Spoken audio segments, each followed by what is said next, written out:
এই ঘটনাটি 2017 সালের কথা। বাংলাদেশের দক্ষিণাঞ্চলের একটি ছোট নির্জন গ্রামে। শীতকাল ছিল, চারদিকে কুয়াশায় ভরা। আর সেই রাতে যা ঘটেছিল তা আজও গ্রামের মানুষ ভুলতে পারেনি। রুবেল ছিল গ্রামের এক সাধারণ যুবক, বয়স 26। সে নামাজ পড়তো না, রোজা রাখতো না, বরং ইসলামিক নিয়ম কানুন নিয়ে হাসাহাসি করত। রুবেল প্রায়ই বলতো, এইসব আজান বাজানো বন্ধ করলেই শান্তি। সে এমন এক সময়ে ছিল যখন আল্লাহকে ভুলে গিয়ে জীবন কাটাচ্ছিল। কিন্তু আল্লাহর পক্ষ থেকে হুঁশিয়ারি আসবে সেটা সে কল্পনাও করতে পারেনি। একদিন গভীর রাত, চারদিকে নিস্তব্ধতা। হঠাৎ রুবেলের ঘুম ভেঙে যায়। সে দেখে মসজিদের দিক থেকে আজানের শব্দ আসছে, কিন্তু ঘড়ির কাঁটা তো বলে এটা রাত 3টা। এই সময় তো ফজরে আজান হয় না। আজানের গলাটাও অদ্ভুত, ভারী, কাঁপানো, যেন এটা কোনো মানুষের নয়।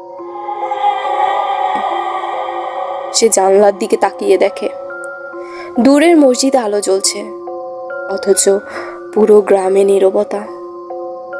কে আজান দিচ্ছে?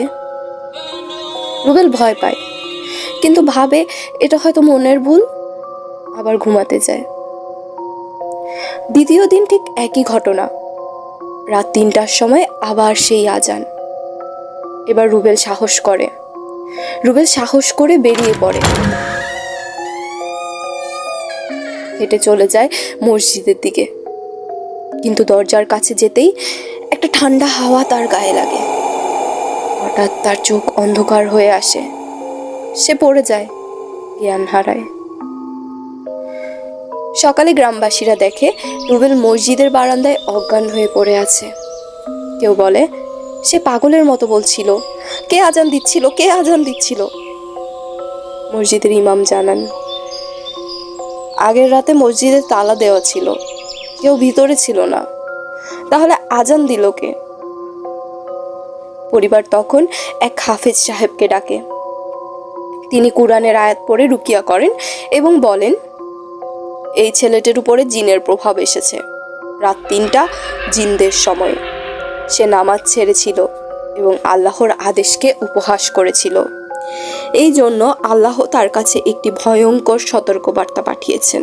রুবেল এরপর দীর্ঘদিন অসুস্থ ছিল। পরে ধীরে ধীরে সে নামাজে ফিরে আসে, ইসলামিক জীবনযাত্রা শুরু করে। আজও